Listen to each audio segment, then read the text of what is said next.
Welcome, my dear friends, in our session 8, in which we are discussing about electric dipole. हम आज electric dipole क्या है उसके बारे में पढ़ेंगे. फर्स्ट वन कि इलेक्ट्रिक डाइपोल एक्चुअली ये क्या है. डाई यानी कि दो, पोल यानी कि पोल. एक पॉजिटिव पोल होता है, एक नेगेटिव पोल होता है. तो जब भी हमने इंडक्शन की जो थियरी पढ़ी थी उस टाइम हमने क्या किया था. एक पॉजिटिवली चार्ज रोड, उसको हम मेटल स्फीयर के करीब लाते थे. अब क्या होता था, in the presence of positive charge metal sphere पे जो पॉजिटिवली चार्ज रोड होता है उसके करीब की सरफेस पे नेगेटिव चार्ज इंड्यूस होता था और फार एंड पे क्या होता था, पॉजिटिव चार्ज इंड्यूस होता था. कितना चार्ज इंड्यूस होता था, तो आइडियली हम अभी ऐसा ही सोचेंगे कि अगर ये दोनों के बीच का मीडियम यानी कि ये जो एयर हो, एयर या फिर हमारा स्पेस या वैक्यूम हो, तो हम क्या बोलेंगे, +5 कूलम, तो यहाँ पे -5 कूलम, +5 कूलम. अब ये जो पूरा -5 कूलम का जो चार्ज है और +5 कूलम का जो चार्ज है, उनके बीच एक सेपरेशन है कि नहीं. दोनों के बीच एक सेपरेशन आपको दिखाई दे रहा है. तो हम ऐसा बोलेंगे कि ये दोनों जो अनलाइक चार्जेस है, हैविंग सेम मैग्नीट्यूड, उसका भी मैग्नीट्यूड क्या है, 5 कूलम, और -5 कूलम का भी मैग्नीट्यूड क्या है, 5 कूलम. प्लस और माइनस तो उसका टाइप्स है. तो हम क्या बोलेंगे, ये दोनों जो है, ये दोनों चार्जेस इक्वल इन मैग्नीट्यूड है, ऑपोजिट इन टाइप्स है, and they are separated by a finite distance. उनके बीच एक फाइनाइट डिस्टेंस है, सेपरेशन है. बस ऐसी जो भी सिस्टम हमें मिलेगी, ये सिस्टम को हम क्या बोलेंगे, इलेक्ट्रिक डाइपोल बोलेंगे. क्या बोलेंगे, इलेक्ट्रिक डाइपोल. तो सिंपल सी डेफिनेशन है, a pair of charges equal in magnitude and opposite types separated by a small distance is called an electric dipole. अब फिगर आप देख सकते हो, -q and +q, they are separated by distance twice से. अब आप ये बोलोगे कि सर ट्वाइस से डिस्टेंस से क्यों लिया, तो हमें इसके फॉर्मूला भी लर्न तो करने हैं ना. सिंपल वे से लर्न करेंगे या फिर कॉम्प्लिकेटेड वे से लर्न करेंगे, तो कि भाई सिंपल वे से. दूसरा, ये जो फॉर्मूला हम डिराइव करेंगे ना आज, उसका यूज़ हमारे चैप्टर 5 में भी है, जहाँ पे मैग्नेटिक डाइपोल हम पढ़ेंगे. तो मैं क्या बोलूँ, मैं इतना ही बोलूँ कि ट्वाइस ए डिस्टेंस ही आपको अभी याद रखना है. आप कोई भी डिस्टेंस ले सकते हो, लेकिन ट्वाइस ए हम लेंगे तो जो फार्मूलाज हम डिराइव करेंगे उसे आसानी से हम याद रख सकेंगे. चलिए, अब ये जो डाइपोल होती है उसकी जो स्ट्रेंथ होती है, उसके लिए हमें डाइपोल मोमेंट ऐसे एक फिजिकल क्वांटिटी लर्न करनी है, जिसे हम वेक्टर पी से डिनोट करेंगे. यानी कि पहले ही आपने देख लिया कि भाई ये तो वेक्टर क्वांटिटी है, उसकी कोई ना कोई डायरेक्शन होगी. तो डाइपोल को हम कैसे डिस्क्राइब करते हैं, तो कभी डाइपोल को हम इसकी डाइपोल मोमेंट से डिस्क्राइब करते हैं. But what is dipole moment, तो it is a measure of strength of an electric dipole. ये इलेक्ट्रिक डाइपोल की स्ट्रेंथ को मेजर करता है. कैसे, तो मैं ऐसा बोलूं कि जो वाटर होता है ना, वो वाटर जो सॉल्ट के लिए वो एक उत्तम, एक बढ़िया सा सॉल्वेंट है. क्यों सॉल्वेंट है बढ़िया सा, क्योंकि वाटर की जो डाइपोल मोमेंट होती है ना, वो सबसे ज़्यादा होती है. सबसे ज़्यादा ऐसा तो मैं अभी बोल गया, लेकिन ज़्यादा होती है with respect to other solvents. तो हम क्या बोलेंगे कि भाई वाटर का ऐसा नेचर, उसका ऐसा जो नेचर है वो किसके हिसाब से आता है, तो उसकी डाइपोल मोमेंट के हिसाब से. चलिए समझा देता हूँ. तो वाटर मॉलिक्यूल आपने पढ़ा ही हुआ है कि जहाँ पे हाइड्रोजन के 2 एटम्स और ऑक्सीजन का एक, दोनों के बीच इलेक्ट्रॉन शेयर होता है। अब ऑक्सीजन को हम बोलेंगे, ऑक्सीजन जो होता है वो इलेक्ट्रॉन को ज़्यादा लाइक करता है, आजा आजा कहता है। तो चाहे वो हाइड्रोजन के इलेक्ट्रॉन है, लेकिन जब भी शेयरिंग होता है ना, वो किसके करीब रहते हैं? ऑक्सीजन के करीब। क्यों? ऑक्सीजन का जो न्यूक्लियस है ना, उसका जो पावर है हाई है, वो ज़्यादा अट्रैक्ट करता है किसको? इलेक्ट्रॉन को। यानी कि शेयरिंग के जो इलेक्ट्रॉन है वो भी ऑक्सीजन के करीब रहते हैं। तो यहाँ पे क्या होता है? हाइड्रोजन पे जो न्यूक्लियर चार्ज होता है वो ओपन हो जाता है, पार्शियल ओपन हो जाता है। Suppose plus delta partial open हो गया। और ऑक्सीजन पे क्या हो गया? Due to excess of an electrons, वहाँ पे -2 डेल्टा जितना चार्ज वहाँ पे हम देख सकते हैं कि -2 डेल्टा जितना चार्ज वहाँ पे माउंट हुआ। तो अब क्या बोलेंगे कि ये जो हमारा सिस्टम है उसका एक एंड +2 डेल्टा जितना चार्ज वहाँ पे माउंटेड है, और दूसरे एंड पे -2 डेल्टा, और and they are separated by some finite distance. तो हम क्या बोलेंगे कि ये जो फाइनाइट डिस्टेंस पे ये दोनों जो है, ये क्या फॉर्म करते हैं? एक डाइपोल फॉर्म करते हैं।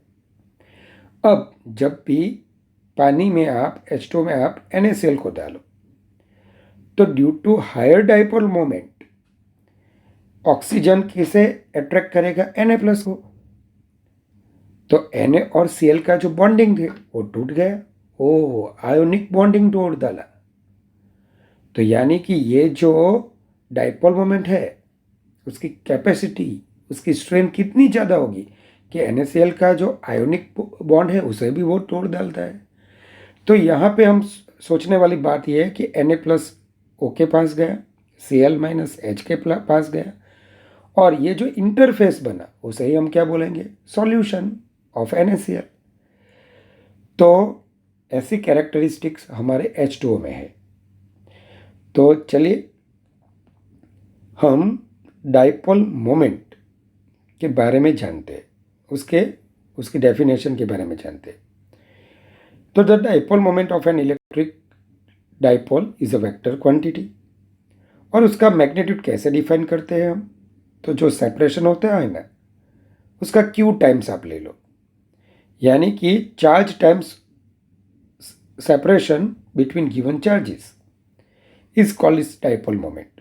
यानी कि डाइपोल मोमेंट के लिए क्या करना पड़ेगा?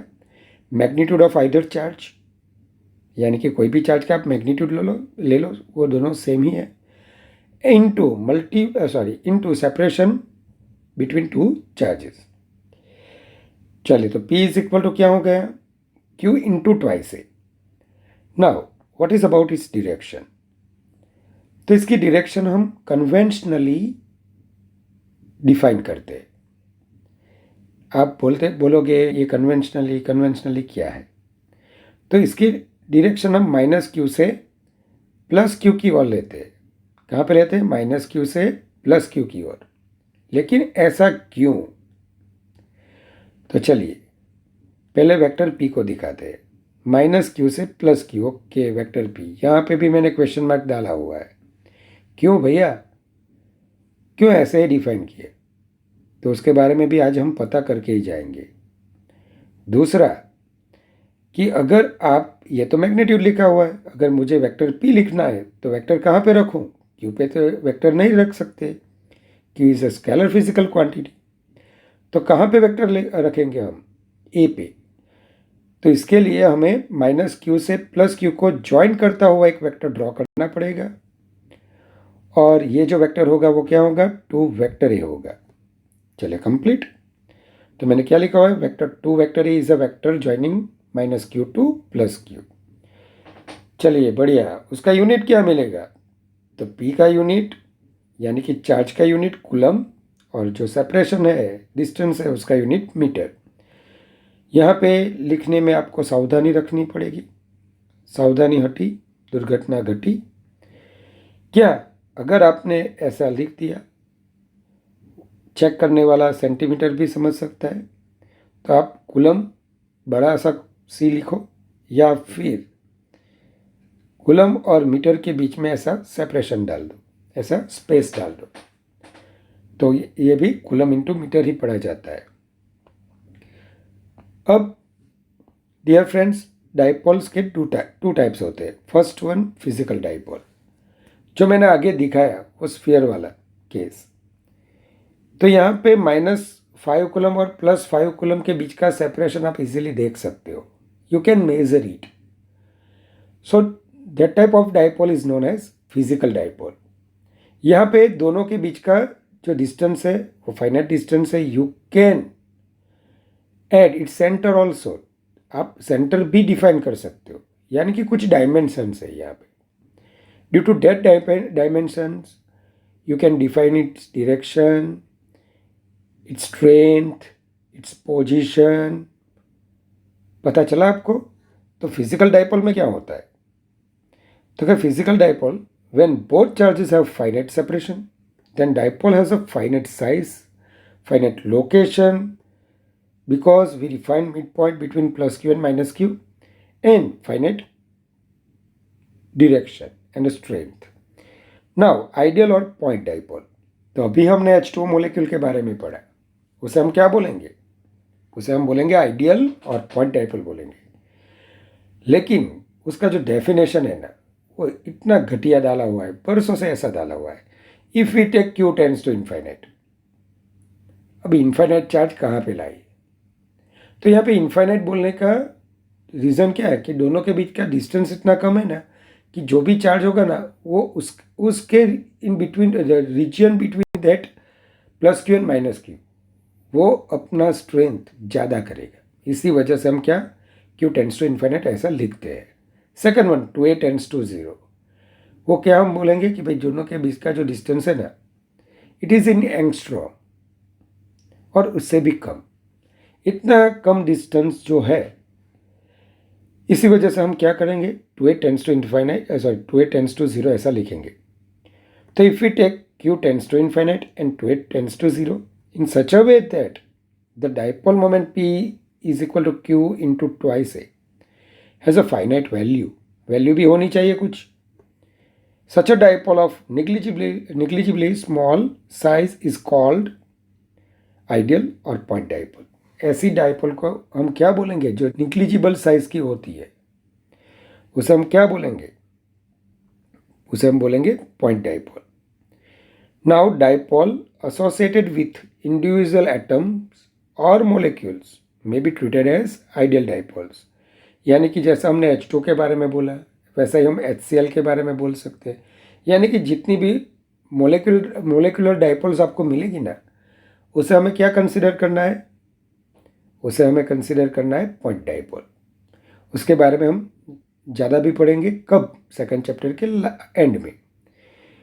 तो यहाँ पे एक नोट मैंने रखा हुआ है क्या कि उन दोनों के बीच का जो डिस्टेंस है, जैसे आइडियल डाइपोल में जो दोनों चार्ज के बीच का जो डिस्टेंस है वो निग्लिजिबली स्मॉल है, तो we can't find its centre. तो पॉइंट डाइपोल को हम कैसे रिप्रेजेंट करेंगे? तो and ideal dipoles is specified by only its location. Okay, यानी कि लोकेशन से हम कि भाई वहाँ पे डाइपोल है, बस इतना बोलेंगे। उसका सेंटर गया भड़ में, उसके बारे में हम कुछ भी नहीं सोचेंगे। दूसरा, it is specified bye it's dipole moment also.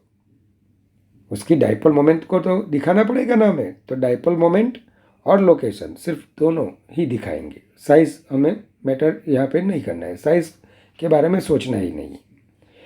Now dipole field. तो व्हाट इज डाइपोल फील्ड? तो आप जानते ही हो कि जो इलेक्ट्रिक फील्ड के बारे में मैंने जो आपको पढ़ाया था, electric field due to a point charge, तो मैंने क्या पढ़ाया था? +q चार्ज है अपना, r डिस्टेंस ले लो, तो r डिस्टेंस पे इलेक्ट्रिक फील्ड रहेगा E is equal to KQ divided by r²। अब अगर ये पॉजिटिव चार्ज रहेगा तो उसका field away from that positive charge. अगर ये नेगेटिव चार्ज रहेगा तो इसका field towards that negative charge. तो डाइपोल में भी क्या है, plus Q and minus Q charge के बीच में कुछ ना कुछ सेपरेशन तो है ही। अगर ये दोनों सुपरपोज्ड होते, प्लस क्यू और माइनस क्यू, तो हम क्या बोलते, Q net is equal to 0। But यहाँ पे सुपरपोज नहीं है, तो कोई भी पॉइंट आप यहाँ पे ले लो। आप सपोज पी पॉइंट लिया, तो प्लस क्यू का फील्ड कहाँ पे होगा, away from that positive charge. Minus q का फील्ड कहाँ पे होगा, टुवर्ड्स दैट नेगेटिव चार्ज। तो यानी कि जो फाइनल और रिजल्टेंट फील्ड मिलेगा वो कुछ दोनों के बीच में ऐसे कुछ मिलेगा। तो यहाँ पे मैं क्या बोलूँगा, net charge on electric dipole is 0 but it's field is not 0। सही बोला ना मैंने, ये दोनों सुपरपोज हो रहे हुए हैं। चलिए तो आगे बढ़ते। तो यहाँ पे it can be determined by, जो डाइपोल का फील्ड है कैसे हम फाइंड करेंगे, first formula for electric field of point charge and second the principal of superposition. तो चलिए हम दो केसेस के लिए हमें इलेक्ट्रिक फील्ड फाइंड करना है। तो देखिए हमारे बुक का ये फिगर है, फिगर में इतना करेक्शन आपको करना है। जो भी इलेक्ट्रिक फील्ड यहाँ पे दिया हुआ है बुक में, वहाँ पे आपको वेक्टर लिख लेना है, क्योंकि वेक्टर्स को हम दो तरीके से हम डिफाइन करते हैं, या इधर बोल्ड लेटर्स और उस पर ऐसे एरो डाल के। चलिए तो हम क्या करेंगे, हम एरो ही रखेंगे, ये बोल्ड लेटर नहीं करेंगे। तो पहले देख लीजिए आप, कहाँ है हमारी डाइपोल, ये रही। Plus Q and minus q are given charges, they are separated by a distance of twice a. अब कहाँ पे इलेक्ट्रिक फील्ड फाइंड करना है, तो कि एक्सियल लाइन पे फाइंड करना है। What is axial line, line joining the two charges is known as its axial line। क्या, जो भी लाइन ये दोनों को ज्वाइन करती होगी ना, उसे हम क्या बोलेंगे, एक्सियल लाइन। ऐसे कितनी लाइन आपको मिलेगी, only one. So every dipole has only it's single axis. क्या होगी, उसकी एक ही एक्सिस होगी। चलिए तो यहाँ पे आपने एक पी पॉइंट लिया, क्लियर। प्लस क्यू चार्ज से पी पॉइंट पे जो भी फील्ड होगा away from that positive charge, बढ़िया, E plus q away from that positive charge. Now minus Q charge से जो पी पे फील्ड होगा towards that negative charge, complete towards that negative charge. तो यानी कि यहाँ पे पी पे प्लस क्यू और माइनस क्यू का जो इलेक्ट्रिक फील्ड है सुपरपोज हो रहा है। तो अगर हमें पी पे रिजल्टेंट फील्ड फाइंड करना हो तो क्या करेंगे, हम vector E plus Q and vector E minus q का वेक्टर समम करेंगे। तो इसके लिए हमें ई प्लस क्यू और ई माइनस क्यू को वेक्टर फॉर्म में हमें रिप्रेजेंट करना पड़ेगा। लेकिन पहले मैग्नीट्यूड तो फाइंड कर ले। चलिए तो मैग्नीट्यूड फाइंड करते हैं। प्लस क्यू से पी का डिस्टेंस क्या है, तो प्लस क्यू और माइनस क्यू के बीच का डिस्टेंस ट्वाइस है, और ये हमारा मिड पॉइंट है, वो हमारा क्या है, मिड पॉइंट है। तो यानी कि ये डिस्टेंस हो गया ए, ये भी हो गया ए। अब ओ से पी का डिस्टेंस आर है, ओ से पी का डिस्टेंस आर है, देख लीजिए आर है, ओके। तो आर में से ए को डिडक्ट कर दो, आर में से ए को सब्सट्रैक्ट कर दो, तो क्या मिलेगा आपको, आर माइनस ए। तो पॉजिटिव क्यू चार्ज से पी का डिस्टेंस क्या मिला, आर माइनस ए, और नेगेटिव चार्ज से पी का डिस्टेंस क्या मिला, तो आर में ए ऐड कर दो, आर प्लस ए, क्लियर। अब प्लस क्यू से आर माइनस ए डिस्टेंस पे इलेक्ट्रिक फील्ड का मैग्नीट्यूड क्या होगा, तो के क्यू, आप के भी लिख सकते हो, या 1/4πε0 डिवाइड इंटू क्यू, फिर से मैं लिख रहा हूँ, यहाँ पे लिखता हूँ ई प्लस क्यू, यानी कि k means 1/4πε0 q divided by r minus a square, clear. और नेगेटिव चार्ज से क्या मिलेगा, ये माइनस क्यू से कितनी दूरी पे है, r plus a, 1/4πε0 q r plus A square. Magnitude always positive ही होगा, तो चार्ज का साइन यहाँ पे आपको डालना नहीं है। देखते हैं डायरेक्शन के बारे में। तो आज ही हमने एक डायरेक्शन डिफाइन करी है, कौन सी वाली, डाइपोल मोमेंट की। Dipole moment is a vector quantity and its direction is from -q to +q। Okay, और वेक्टर p की डायरेक्शन में जो यूनिट वेक्टर हम डिफाइन करेंगे, जिसे हम किसे डिनोट करेंगे, p कैप से। आपको बोला जाए p कैप की डायरेक्शन कौन सी है, तो वो भी वेक्टर p के अलोंग ही रहेगी, यानी कि -q से +q की डायरेक्शन में। चलिए मैं आपको 2 क्वेश्चन पूछता हूँ। वेक्टर p e + q, माफ कीजिएगा, वेक्टर e + q किस डायरेक्शन में है, p कैप की डायरेक्शन में है, सही है। वेक्टर e + q कौन सी डायरेक्शन में है, p कैप की डायरेक्शन में है। वेक्टर e - q कौन सी डायरेक्शन में है, वेक्टर p कैप की ऑपोजिट डायरेक्शन में है, p कैप की ऑपोजिट डायरेक्शन में है, p कैप की ऑपोजिट डायरेक्शन में है। यानी कि वेक्टर e - q अगर मुझे लिखना है तो उसका मैग्नीट्यूड क्लियर और उसकी डायरेक्शन सही है, -p कैप। तो क्या मिला आपको, vector e - q is equal to -q/4πε0 r + a whole square into p cap, where p cap is a unit vector along the dipole axis from -q to +q। चलिए, similarly we can find electric field due to charge +q at point p is, what is its magnitude, 1/4πε0 q divided by r minus a whole square। okay, what is its direction, okay इसकी direction तो O P cap की direction में है, सही है।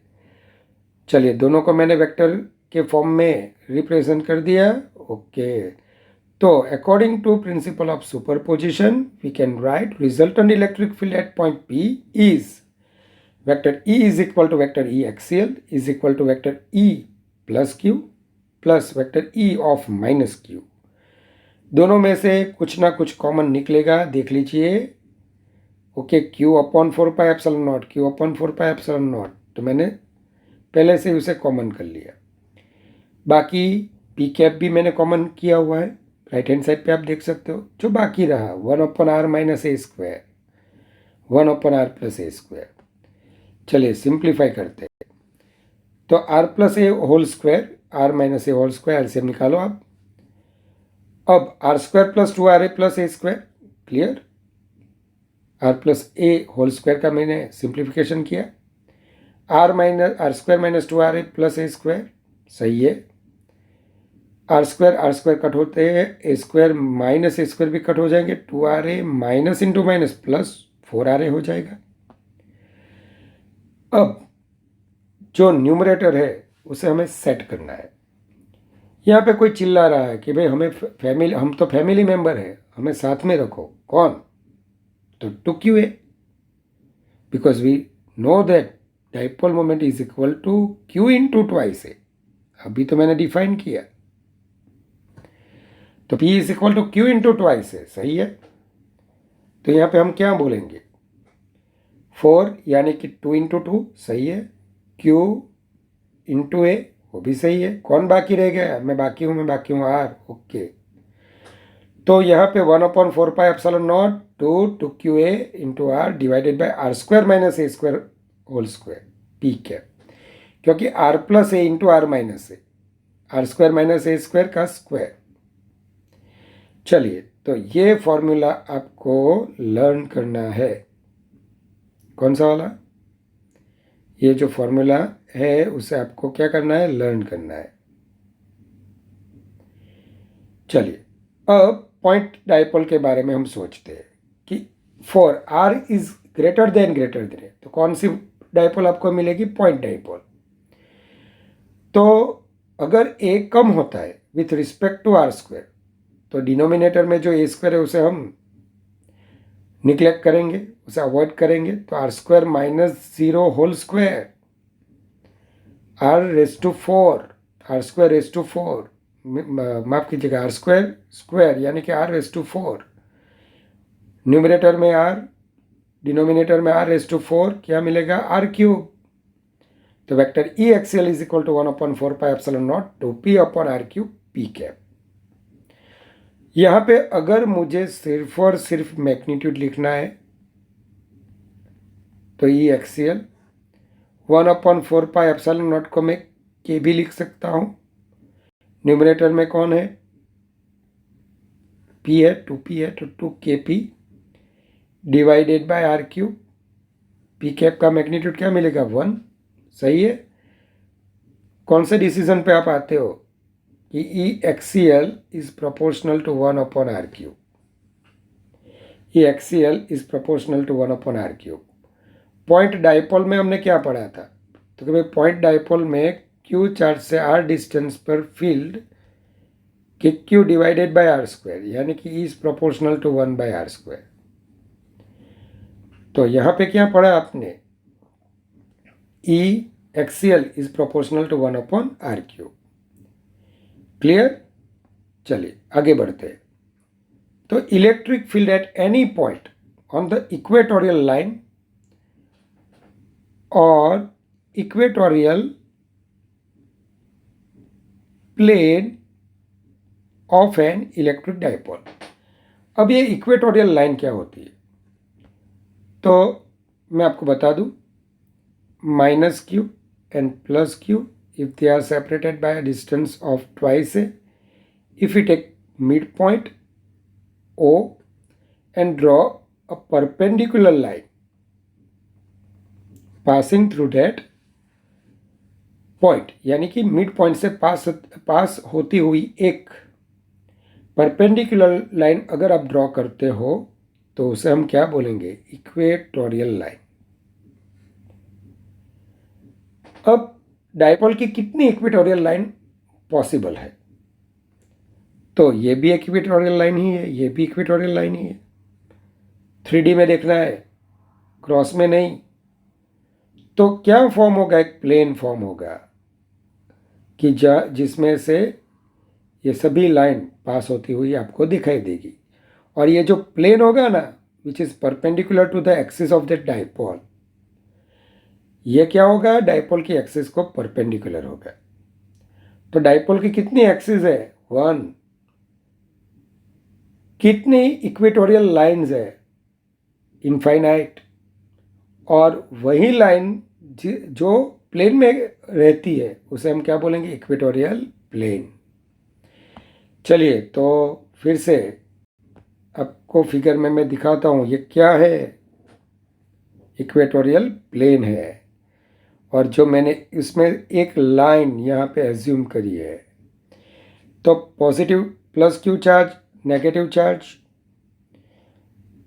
O उसका centre है, दोनों चार्ज के बीच का डिस्टेंस क्या है, ट्वाइस है। Dipole moment is a vector quantity and its direction is from -q to +q। Okay, ये डायरेक्शन में लेफ्ट हैंड साइड पे आपको दिखाई देगा कि वेक्टर p ये डायरेक्शन में। और unit vector along vector p which is also in the direction of vector p means -q से +q की डायरेक्शन में आपको दिखाई देगा। अब यहाँ पे भी +q और -q से हमें इक्वेटोरियल लाइन पे और इक्वेटोरियल प्लेन पे इलेक्ट्रिक फील्ड फाइंड करना है। कैसे फाइंड करेंगे, पूछेंगे +q को, भाई तेरा इलेक्ट्रिक फील्ड कहाँ पे है, तो क्या बोलेगा, away from positive charge. Okay, +q यहाँ पे। -q का इलेक्ट्रिक फील्ड कहाँ पे होगा, टुवर्ड्स डेट नेगेटिव चार्ज। सही है, E-q। पहले हम दोनों का मैग्नीट्यूड फाइंड करेंगे, लेकिन उससे पहले थोड़ा सा मैथमेटिक्स हम जान लेंगे। अच्छा, ये सेंटर है O, सही है। O से P का डिस्टेंस R है, यानी कि हम सेंटर के according with the reference of centre ही हम जो इक्वेशन बनाएंगे वो with in reference of centre, यानी कि जो भी डिस्टेंस हम रखेंगे इक्वेटोरियल लाइन पे, वो किसके रेफरेंस में रखेंगे हम, सेंटर के रेफरेंस पे। अच्छा, तो ये R है। चलो ये 2 है तो 2a है तो ये कितना होगा a। तो हाइपोटेन्यूज कितना मिलेगा आपको, √r² + a²। क्लियर। इसे आप ऐसे भी लिख सकते हो r² + a²⁻²।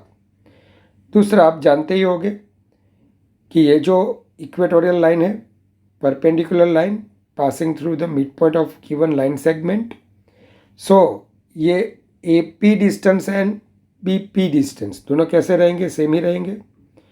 तो मैंने क्या लिखा हुआ है देखिए यहाँ पे, तो मैंने लिखा हुआ है AP = BP = √r² + a², which is equal to r² + a²⁻². Now, the magnitudes of the electric fields due to charges +q and -q are given by। क्यों मैंने एक साथ ही ले ली, क्यों मुझे पता है +q का मैग्नीट्यूड क्या है q, -q का मैग्नीट्यूड क्या है q, दोनों का डिस्टेंस पी से कैसा है, सेम। तो मैं क्या लिखूंगा, मैग्नीट्यूड ऑफ E + q 1/4πε0 यानी कि small k, q divided by distance square. Okay, √r² + a² का स्क्वायर है तो रूट निकल जाएगा तो r² + a² आ जाएगा। And E - q 1/4πε0 q divided by r² + a²। सही है। तो यानी कि E + q and E - q both have same magnitude. Magnitude same है, डायरेक्शन अलग अलग है, वो मैंने आपको दिखाया है। अब अगर ये दोनों का मैग्नीट्यूड सेम रहता है तो जो रिजल्टेंट वेक्टर होता है ना, वो सेम एंगल सबटेंड करेगा, दोनों के साथ सेम एंगल सबटेंड करेगा। तो with the help of geometry, if this angle we define this angle is theta, then ये दोनों लाइन पैरेलल होने की वजह से ये थीटा तो ये भी थीटा, कौन सा वाला एंगल, कॉरेस्पॉन्डिंग एंगल। ये थीटा तो ये भी क्या होगा, थीटा ही होगा। चलिए, तो ये भी क्या होगा, थीटा ही होगा। ज्योमेट्री में आपको कुछ पता चला, नहीं चला तो फिर से आप देख लीजिए। यहाँ पे ये एंगल अगर मैंने सब थीटा एज्यूम किया है, ये दोनों वेक्टर्स का मैग्नीट्यूड सेम है तो उसका जो रिजल्टेंट वेक्टर आता है वो दोनों का बाइसेक्टर होता है। अगर ये बाइसेक्टर होता है तो ये तो बेस से परपेंडिकुलर हो जाता है, ए बी से परपेंडिकुलर हो गया, तो ये दोनों एंगल कौन कौन से हो गए, कॉरेस्पॉन्डिंग एंगल्स। चलिए, अब मुझे E + q के बारे में देखना है। तो E + q का अगर आप कंपोनेंट निकालते हो तो ये क्या होगा, E + q cos थीटा, और ये कंपोनेंट क्या बनेगा, E + q sin थीटा। अब E - q के कंपोनेंट्स आप निकालते हो तो क्या मिलेगा आपको, E - q cos थीटा, जिसके साथ एंगल सबटेंड होता है वो cos होता है। अब ये क्या होगा, E - q sin थीटा, ये क्या होगा, E - q sin थीटा। अब दोनों के लिए थीटा जो वैल्यू है सेम ही है तो साइन थीटा सेम ही रहेंगे। E + q और E - q का मैग्नीट्यूड भी सेम ही है तो दे कैंसल्ड ईच अदर। ये दोनों E + q sin theta and E - q sin theta दोनों एक दूसरे को कैंसिल करेंगे। तो नेट और रिजल्टेंट इलेक्ट्रिक फील्ड किसकी वजह से मिलेगा, सिर्फ और सिर्फ cos थीटा कंपोनेंट्स की वजह से मिलेगा। तो मैं क्या बोलूँगा यहाँ पे, मुझे लिखना भी पड़ेगा ना, from figure it is clear that the components normal to the dipole axis. ओ, normal to the dipole axis, okay. देखिए ये हमारा हो गया एक्सिस, तो एक्सिस के नॉर्मल है ये दोनों, और जो cos थीटा वाले कंपोनेंट है वो एक्सिस के पैरेलल कंपोनेंट्स है, ये पैरेलल कंपोनेंट्स है एक्सिस के, ये नॉर्मल या परपेंडिकुलर कंपोनेंट्स है। तो मैं क्या बोलूँगा यहाँ पे, मैं इतना ही बोलूँगा कि जो E + q sin theta and E - q sin theta cancelled away, वो कैंसिल हो गए। तो the components along the dipole axis add up यानी कि E plus Q cos theta and you E minus Q cos theta, उसका ही हमें addition करना पड़ेगा। तो अगर मैं इक्वेटोरियल प्लेन पे पी पॉइंट पे अगर इलेक्ट्रिक फील्ड डिफाइन करता हूँ, इसे मैंने अपनी सहूलियत के लिए मैंने क्या लिखा हुआ है, वेक्टर ई इक्वेटोरियल, पूरा नहीं लिख सकता, ई क्यू ए से ही काम चला लिया है कि जैसे डिफरेंस हो। Electric field electric field electric field, कितने इलेक्ट्रिक फील्ड्स है, कुछ तो डिफाइन करो। हर बच्चा जन्म लेता है, सब ऐसा बोलते हैं कि मेरे घर पे बाबा आया बाबा आया बाबा आया। तो अगर मैं बाहर निकल के मेरे बच्चे को बोला भाई बाबा आ जा, तो सब बाप, जितने भी बाबा होंगे मेरे घर में आ जाएंगे, मैं उन सबका थोड़ा बाप हूँ। तो ऐसे ही इलेक्ट्रिक फील्ड को मैंने यहाँ पे ई इक्वेटोरियल से डिफाइन किया हुआ है। तो E plus Q cos theta plus E minus Q cos theta दोनों ऐड करने पड़ेंगे। तो ये मिल गया हमें मैग्नीट्यूड ऑफ ई इक्वेटोरियल। अब डायरेक्शन, ओके, डायरेक्शन कहाँ पे दिखाई देती है, नेट और रिजल्टेंट इलेक्ट्रिक फील्ड की डायरेक्शन कहाँ पे दिखाई देती है, पी कैप की ऑपोजिट, पी कैप की ऑपोजिट, यानी कि मुझे माइनस पी कैप के साथ मल्टीप्लाई करना पड़ेगा। तो ये हो गया हमारा मैग्नीट्यूड, ये हो गया हमारी डायरेक्शन। तो यहाँ पे मैं क्या बोलूँगा, minus E plus E minus Q cos theta common निकाला है, माइनस का साइन आगे रख दिया है। E plus Q and E minus Q both have same magnitude, तो आप ऐसा लिख सकते हो ई प्लस क्यू यानी कि 2 टाइम्स ई प्लस क्यू जो फार्मूलाज हमने आगे डिराइव किए हुए हैं उसकी वैल्यू यहाँ पे सब्सटीट्यूट करो आप, and cos theta from geometry. अब क्या डिफाइन करोगे cos theta is equal to A divided by hypotenuse, तो A upon R square plus A square as to half, क्या, A upon R square plus A square as to half. Okay, clear. तो यहाँ पे मैं क्या लिखूँगा, तो -1 upon, माफ़ कीजिएगा, -2QA, पहले यहाँ से ही हम पढ़ेंगे, -2 1/4πε0 Q divided by R square plus A square cos theta, कितना पावर है, 1 है, ये कितना पावर है, माफ़ कीजिएगा, हाफ पावर है, 1 प्लस हाफ कितना होता है, 3/2, तो नेट पावर क्या हो गया आर स्क्वायर प्लस ए स्क्वायर का 3/2। तो यहाँ पे vector E equatorial is equal to, ये तो फैमिली है, 2QA इज अ फैमिली, कौन है, डायपोल मोमेंट, तो P is equal to 2QA। तो हमारा क्या फॉर्मूला हो गया, vector E equatorial is equal to -1/4πε0 P divided by R square plus A square as to 3/2 into P cap. तो यहाँ पे मैं ऐसे लिख सकता हूँ। लेकिन अगर मुझे फिजिकल डायपोल चाहिए, सॉरी पॉइंट डायपोल चाहिए, तो क्या कंसिडर करना पड़ेगा, if R is greater than A, तो आप ए को अवॉइड करोगे, आर स्क्वायर प्लस 0 लिखोगे, R square raise to 3/2, R square raise to 3/2, power का मल्टीप्लिकेशन रहा है, 2 कट हो जाएगा, आर क्यूब मिल जाएगा। तो मैं क्या लिखूंगा, then vector E equatorial is equal to -1/4πε0 P upon R cube P cap. तो माय डियर फ्रेंड्स, अगर मुझे सिर्फ और सिर्फ मैग्नीट्यूड डिफाइन करना हो, सिर्फ और सिर्फ इसका मैग्नीट्यूड डिफाइन करना हो, तो 1/4πε0 स्मॉल के आप लिख सकते हो, P divided by R cube, minus P cap का मैग्नीट्यूड रहेगा 1।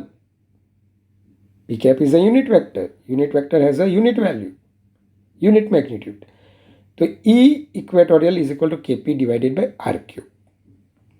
Now from above equation it is clear that the direction of electric field at any point on the equatorial line or plane of the dipole will be anti-parallel to the dipole moment. देखिए E equator is equal to anti-parallel of that vector P, यानी कि vector P और vector E की direction कहाँ पे रहेगी, opposite direction रहेगी। चलिए अब एक बढ़िया सा कंसेप्ट आपको समझाता हूँ, और एक इक्वेशन जो हमने आगे पढ़ा उसकी मैं लिमिटेशन भी आपको दिखाता हूँ। कौन सा वाला इक्वेशन? एक्सिस वाला इक्वेशन, सही है। चलिए, तो मेरा क्वेश्चन क्या है मैं आपको समझाता हूँ, देख लीजिएगा। तो मेरा क्वेश्चन ये है कि हमारा ये प्लस क्यू चार्ज, ये माइनस क्यू चार्ज, ये डाइपोल की एक्सिस है। अगर मुझे मिड पॉइंट पे इलेक्ट्रिक फील्ड फाइंड करना हो तो कितना आएगा? मिड पॉइंट पे इलेक्ट्रिक फील्ड क्या मिलेगा आपको? तो सिंपल सी बात है कि यहाँ पे आर क्या था, ये जो हमने इक्वेशन लिखा हुआ है उसमें आर क्या है? डिस्टेंस फ्रॉम देख लीजिए, आर क्या है? Distance from mid point. R क्या है? Distance from mid point. तो मैं क्या बोलता हूं कि for centre R is equal to 0। चलिए फॉर्मूला अप्लाई कीजिए। कौन सा वाला? ये जो हमने फॉर्मूला अभी डिराइव किया उसमें R is equal to 0 substitute कीजिए। ओके, न्यूमरेटर 0, डिनोमिनेटर हाँ है सम फाइनाइट वैल्यू। बाकी डिनोमिनेटर अगर 0 होता है तो ये डिफाइन नहीं होगा, तो नॉन ज़ीरो है डिनोमिनेटर, और न्यूमरेटर क्या है? 0 है, कंप्लीट। तो electric field on the mid point on the axis, electric field at the mid point on the axis is 0। कौन बोलेगा? ये इक्वेशन बोलेगा। लेकिन ये इक्वेशन गधा है, पूरा गधा है। क्यों? 0 नहीं आता। क्यों नहीं आएगा 0? देख लीजिए, आप ही देख लीजिए। पॉजिटिव का field away from that charge, negative का फील्ड टूवर्ड्स दैट चार्ज, यानी कि यहाँ पे कुछ ना कुछ इलेक्ट्रिक फील्ड मिल रहा है। कितना मिल रहा है? डिस्टेंस ए पॉजिटिव का K Q divided by A square, negative का magnitude K Q divided by A square. तो नेट इलेक्ट्रिक फील्ड के दोनों एक ही डायरेक्शन में हो तो E centre K Q divided by A square plus K Q divided by A square 2 times K Q divided by A square, it's direction. तो direction के बारे में भी आपको मैं बताता हूँ, ये भी एक बढ़िया ऐसा क्वेश्चन है। चलिए, ये पता चला आपको? चलिए दूसरी फिगर में ड्रॉ करता हूँ। यहाँ पे ये हो गया हमारा सेंटर, ये पॉजिटिव चार्ज, ये नेगेटिव चार्ज, और डाइपोल मोमेंट का vector vector P from minus Q to plus Q direction. Okay, now मैंने 3 पॉइंट एज्यूम किए हुए, पी इन बिटवीन एम और यहाँ पे डी। चलिए, ऐसे 3 पॉइंट मैंने एज्यूम किए। चलिए, पी पॉइंट, आपको ये तीनों पॉइंट पे जो इलेक्ट्रिक फील्ड मिल रहा है वो इलेक्ट्रिक फील्ड और वेक्टर पी दोनों की डायरेक्शंस को आपको डिस्कस करना है। दोनों की डायरेक्शंस को आपको क्या करना है? डिस्कस करना है कि दोनों सेम है कि एंटी पैरेलल है या फिर कोई तीसरा ऑप्शन है। देख लेते हैं। यहाँ पे पी पॉइंट पे पॉजिटिव का field away from that positive charge, negative का field towards that negative charge, but due to higher distance from negative charge यहाँ पे क्या होगा? E plus Q is greater than E minus Q. उसका magnitude ज़्यादा रहेगा। जिसके करीब आप होते हो उसका फील्ड आपको ज़्यादा असर करता है ना, माइनस क्यू से दूरी पे है ये।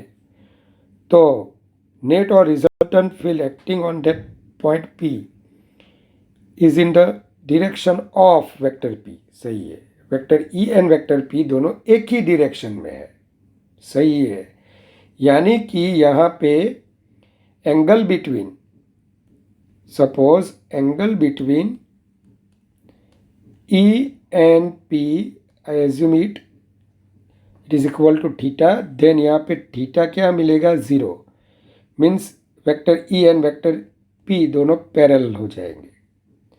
दूसरा, डी पॉइंट पे हम लेते हैं। डी पॉइंट, डी पॉइंट पे हम जाते हैं।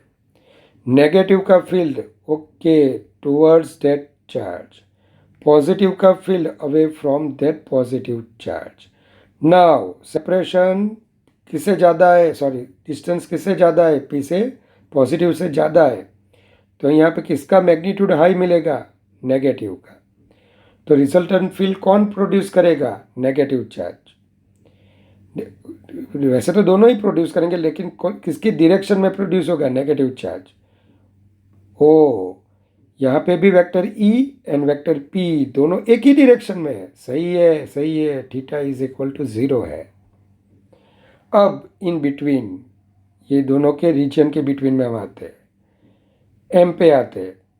पॉजिटिव का field away from that positive charge, negative का field towards that negative charge, दोनों का resultant from plus Q to minus Q. यहाँ पे कुछ अलग होता है, ई एन पी दोनों किस डायरेक्शन में होता है, सेम या ऑपोजिट, तो क्या ऑपोजिट, यहाँ पे होगा theta is equal to 180 degree और in radian we define pi radian. तो मैं क्या बोल रहा हूँ आपको कि हमारे बोर्ड में या कोई बुक में ऐसा क्वेश्चन आता है, electric field on the axis, फिर ऑप्शंस दिए हुए होते हैं, तो वहाँ पे ज़्यादातर ऐसा लिखा हुआ था कि vector E is parallel to vector P. तो जिसने भी ये क्वेश्चन बनाया है वो जंगली है। क्यों, वो उसने सिर्फ ये जो है ना इक्वेशन की पढ़ाई की हुई है, वो इक्वेशन के अंदर तो गया ही नहीं है। पता चला आपको, वो क्या पढ़ा, ई एक्सियल इज इक्वल टू, अच्छा पी कैप, तो ई एक्सियल पी कैप के पैरेलल है, क्योंकि कोई आगे तो माइनस है ही नहीं, तो E axial is equal to P cap के पैरेलल होगा, ई एक्सियल की डायरेक्शन पी कैप के पैरेलल होगी। तो क्या बोल दिया उसने, ई एंड पी के बीच का angle theta is equal to 0। ओ भाई साहब, बीच में देखो, बीच में देखो, आपके नहीं, यहाँ पे देखो, यहाँ पे देखो, देख लिया आपने, क्या देखा आपने, वेक्टर ई और वेक्टर पी दोनों एंटी पैरेलल वेक्टर्स है, तो थीटा क्या मिल रहा है यहाँ पे, 180 डिग्री। तो एक ये बढ़िया सा क्वेश्चन है। तो हम लिमिटेशन जान गए किसकी, ये इक्वेशन की क्या लिमिटेशन है, तो ये इक्वेशन सिर्फ और सिर्फ, माफ कीजिएगा, आर ग्रेटर देन ए के लिए ही हम यूज़ करेंगे। ये जो ई एक्सियल का इक्वेशन है वो किसके लिए हम यूज़ करेंगे, आर इज ग्रेटर देन ए के लिए ही हम यूज़ करेंगे। पता चला आपको, ओके। नाउ हमने ये फिजिकल डाइपोल के लिए इक्वेशन डिराइव किए, साथ में पॉइंट डाइपोल के लिए भी हमने जाने हैं। क्या जाने, एक बार फिर से पॉइंट डाइपोल के लिए एक्सिस पे क्या फील्ड आएगा, तो आप 2-3 बार बोलिए।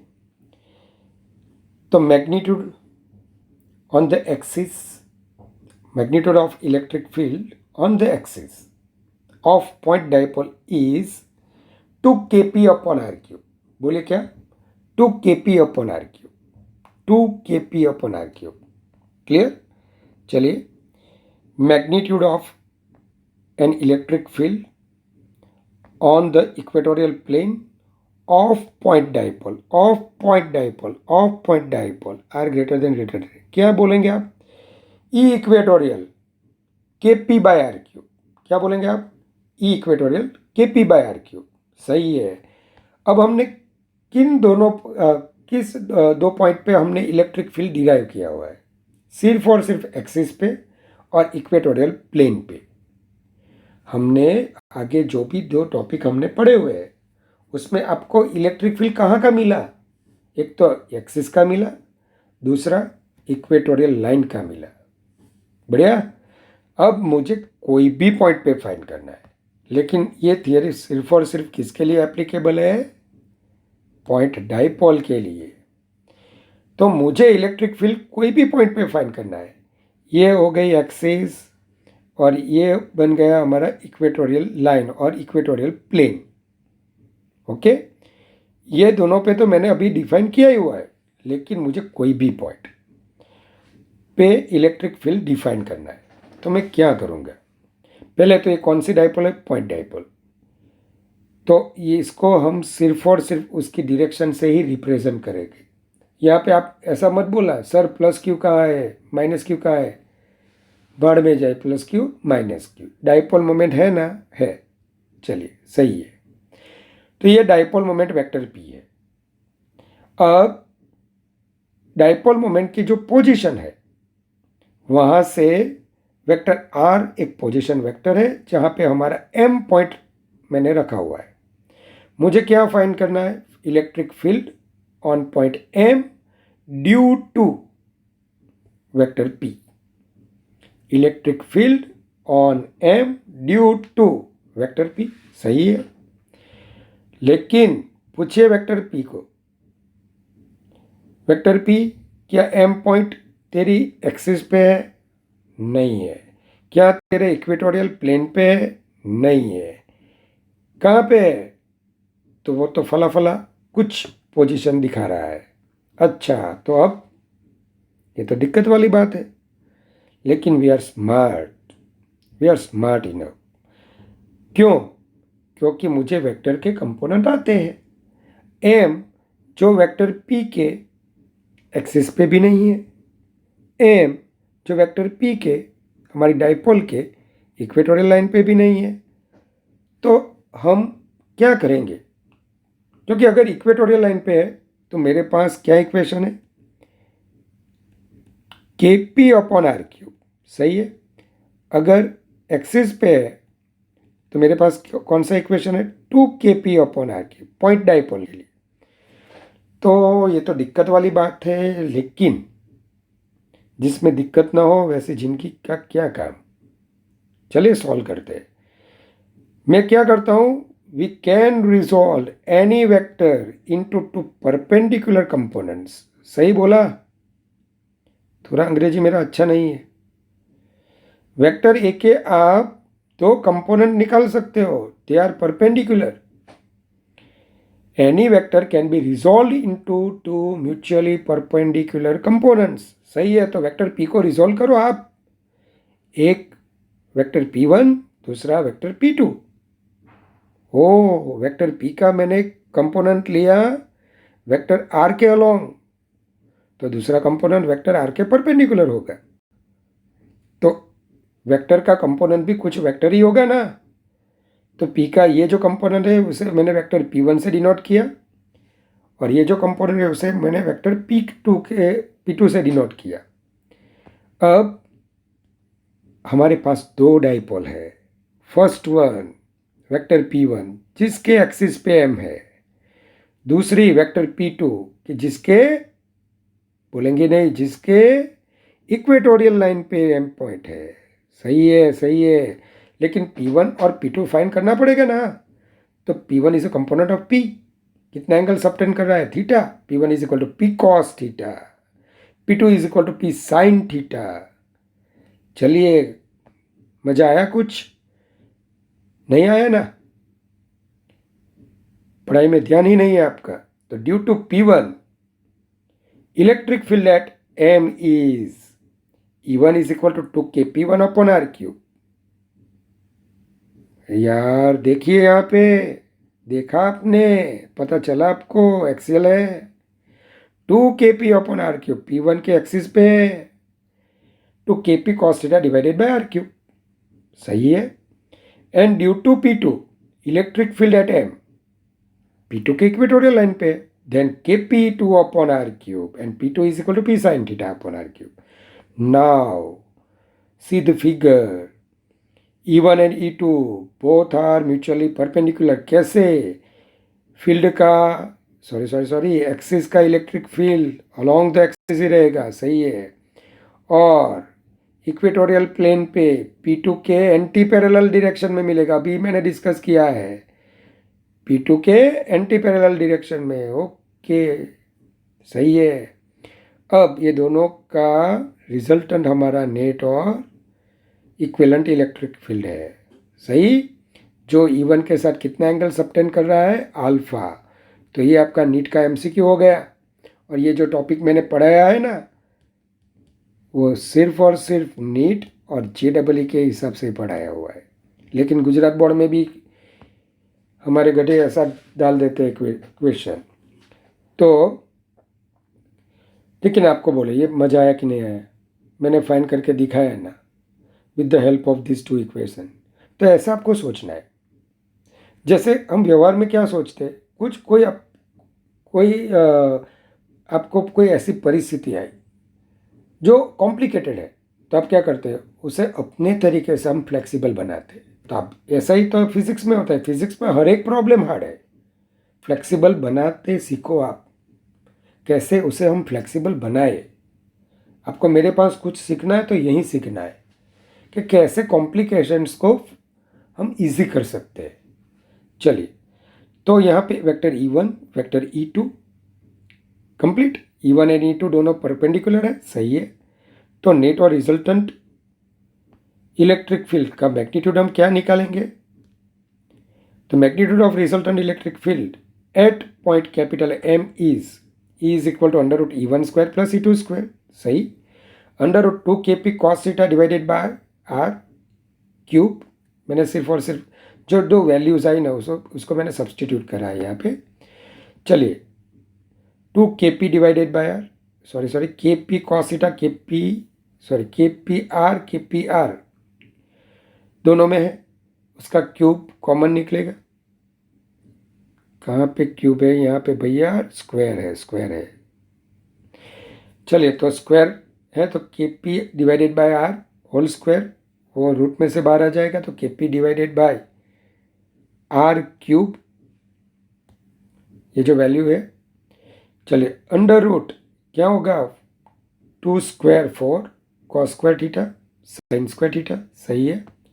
Sign square is equal to 1 minus cos square, सही है। तो लास्ट और फाइनल रिजल्ट क्या है, KP upon R cube under root 3 cos square theta plus 1। अब एक्सिस के लिए आप, अगर आपको यहाँ से भी फॉर्मूला निकालना है ना, तो एक्सिस के लिए आप थीटा इज इक्वल टू 0 ले लो, सही है। थीटा 0 ले लो, कॉस 0 यानी कि 1, 3 प्लस 1 4, 4 का root 2 KP upon R cube, सही है। एक्सिस का भी फॉर्मूला आ गया। अगर आपको इक्वेटोरियल लाइन पे लेना है तो थीटा इज इक्वल टू π/2 ले लो। इक्वेटोरियल लाइन आपको पता ही है क्या होता है इक्वेटोरियल लाइन पे, यहाँ पे थीटा क्या हो जाएगा, π/2। देखते हैं, KP अपॉन R क्यूब आना चाहिए, KP अपॉन R क्यूब आना चाहिए, देखते हैं। हाँ, 0, 1 का square root 1 KP upon R cube, यानी कि 4 पॉइंट डाइपोल। ये इक्वेशन हमारा यूनिवर्सल इक्वेशन है। नाउ जो अल्फ़ा हमें फाइंड करना है, तो अल्फ़ा के बारे में आप देख लीजिए। अल्फ़ा ऑपोजिट साइड कौन है, E2 है। एडजेसेंट साइड पे कौन है, E1 है। tan alpha is equal to E2 divided by E1। तो E2 divided by E1, E2 और E1 जो प्रीवियसली हमने जो डिराइव करे वो वैल्यू यहाँ पे सब्सटीट्यूट कीजिए, तो tan alpha is equal to tan theta by 2। ये इक्वेशन भी आपको लर्न करना है। तो ये इलेक्ट्रिक फील्ड का, जो डाइपोल का इलेक्ट्रिक फील्ड था, उसके बारे में हमने पढ़ा। चलिए, तो अब behaviour of an electric dipole in a uniform electric field and non uniform electric field के बारे में हम पढ़ेंगे। तो हमें पढ़ना है dipole in a uniform electric field. तो यहाँ पे क्या दिया गया है हमें कि डाइपोल की जो इलेक्ट्रिक फील्ड में, यूनिफॉर्म इलेक्ट्रिक फील्ड में हमें दी गई है। तो माय डियर फ्रेंड्स, यहाँ पे इलेक्ट्रिक फील्ड आपको अपवर्ड डायरेक्शन में मैंने दिखाया है। ये हमारा यूनिफॉर्म इलेक्ट्रिक फील्ड है, यानी कि ये जो हमारा इलेक्ट्रिक फील्ड हमें जो दिखाई दे रहा है, ये सभी वेक्टर्स क्या है, parallel vectors, equispaced and same length के है। यानी कि कोई हर एक पॉइंट आप ले लो, हर एक पॉइंट पे इलेक्ट्रिक फील्ड का मैग्नीट्यूड और डायरेक्शन सेम ही रहेगी। दूसरा हमने ये भी पढ़ा था कि अगर इलेक्ट्रिक फील्ड में पॉजिटिव चार्ज हम रखते हैं तो वो फील्ड की डायरेक्शन में फोर्स एक्सपीरियंस करता है, और नेगेटिव चार्ज अगर हम रखते हैं तो फील्ड की ऑपोजिट डायरेक्शन में वो उस पर फोर्स लगता है। तो यहाँ पे सिमिलरली हमें क्या फाइंड करना है तो वो देखिए। तो ये हमारा इलेक्ट्रिक फील्ड है और वेक्टर पी जो नेगेटिव चार्ज से पॉजिटिव चार्ज की डायरेक्शन में हमने डिफाइन की हुई है, वेक्टर पी की डायरेक्शन। तो यहाँ पे थीटा क्या है, तो vector E and vector P के बीच का एंगल थीटा है। अब पॉजिटिव चार्ज जो इलेक्ट्रिक फील्ड की डायरेक्शन में फोर्स एक्सपीरियंस करता है, कितना फोर्स लगेगा, F is equal to plus Q vector ई, और माइनस पे वेक्टर ई की ऑपोजिट डायरेक्शन में, वेक्टर ई की ऑपोजिट डायरेक्शन में फोर्स एक्सपीरियंस होगा, कितना होगा, माइनस क्यू वेक्टर ई। तो आप सोच सकते हो कि क्यू वेक्टर ई माइनस क्यू वेक्टर ई, ये जो दोनों फोर्सेस है वो कैसे है, तो उसके बारे में हमें जानना है। पहले angle between P and E theta सही है, force exerted on the charge plus Q by the field vector E is equal to plus Q vector E. Now force exerted on charge minus Q by field is equal to minus Q vector ई।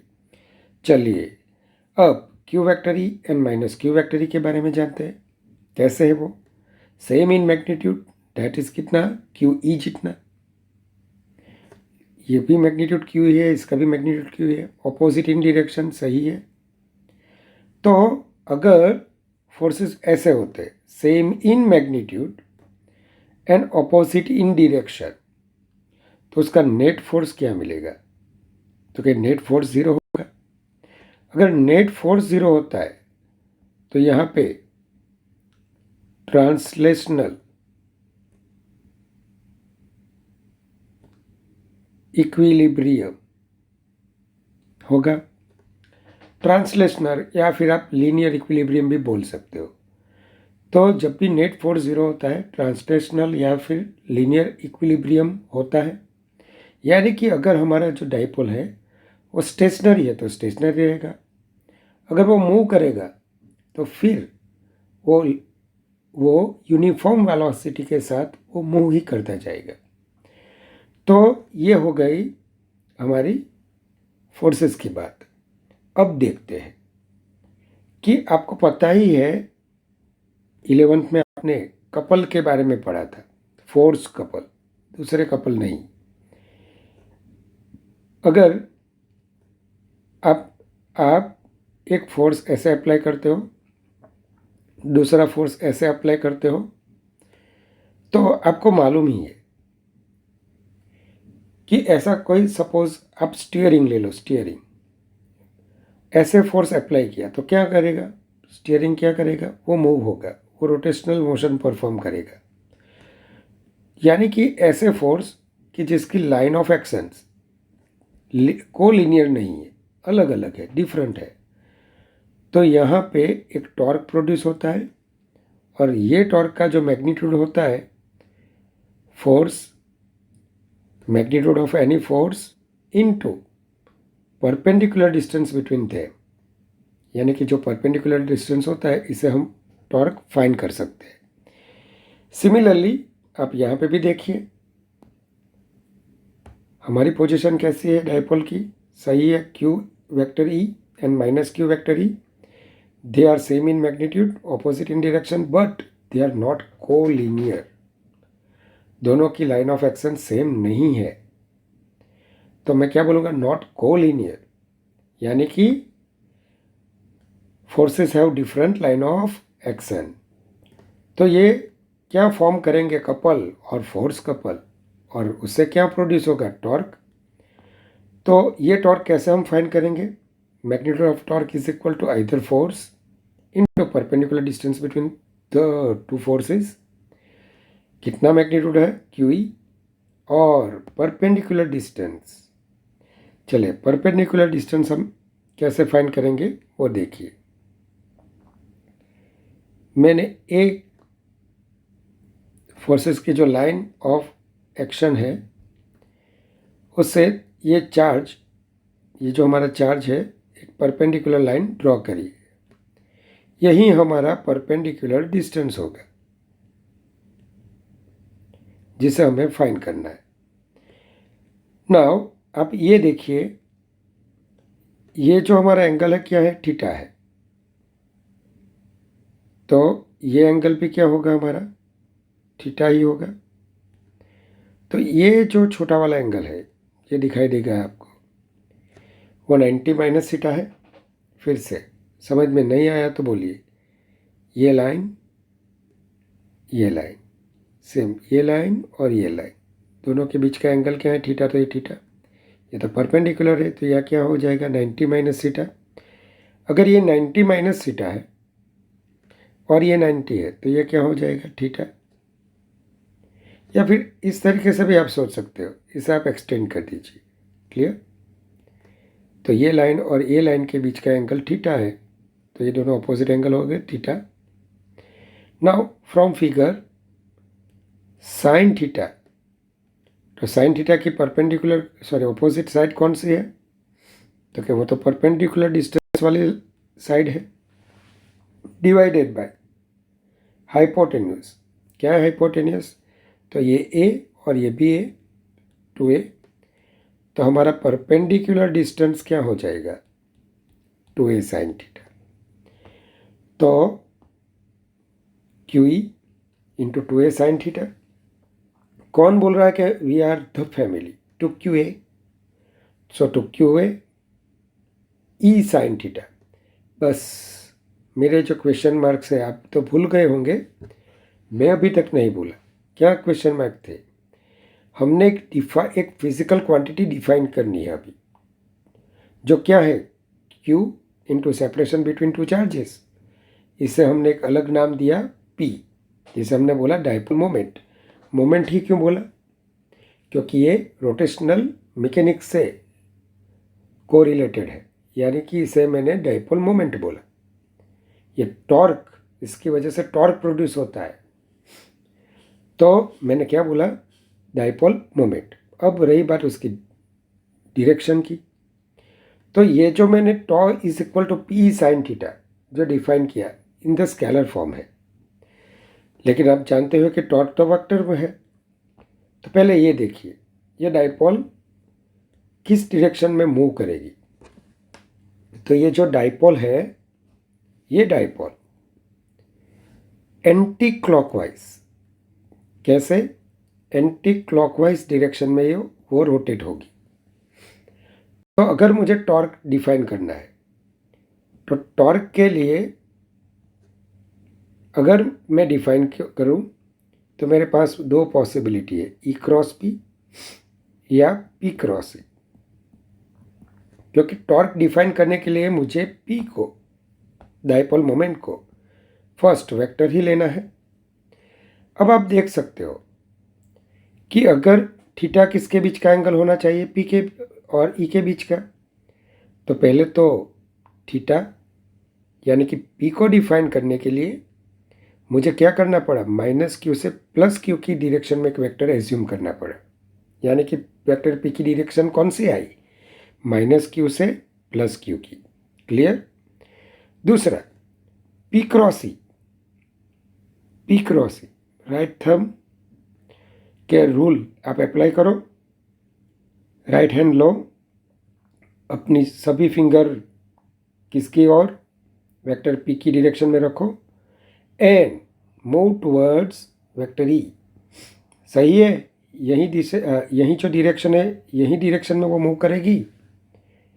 तो यानी कि जो torque produce हो रहा है with the help of P cross E, not E cross P. तो जब भी वेक्टर प्रोडक्ट होता है ना, तो यहाँ पे ई क्रॉस पी और पी क्रॉस ए, ये दोनों सेम रिजल्ट नहीं है। तो इसी वजह से आपको ऐसे वो टॉर्क की डायरेक्शन डिफाइन करनी है। तो पता चला वेक्टर पी का क्वेश्चन आप हटा लोगे वहाँ पे। ओके, डायरेक्शन कौन सी आए हमने कन्वेंशनली कौन सी डिफाइन करी, माइनस क्यू से प्लस क्यू की डायरेक्शन। चलिए कंप्लीट। तो टॉर्क का वेक्टर फॉर्म क्या मिला आपको, vector P cross vector E. Now in this case torque की डायरेक्शन पी और ई से जो प्लेन फॉर्म होगा उसे परपेंडिकुलर होगी। वैसे ही आपको पता ही है वेक्टर प्रोडक्ट के बारे में कि suppose vector C is a vector product of vector A and vector B, then what is the direction of vector C.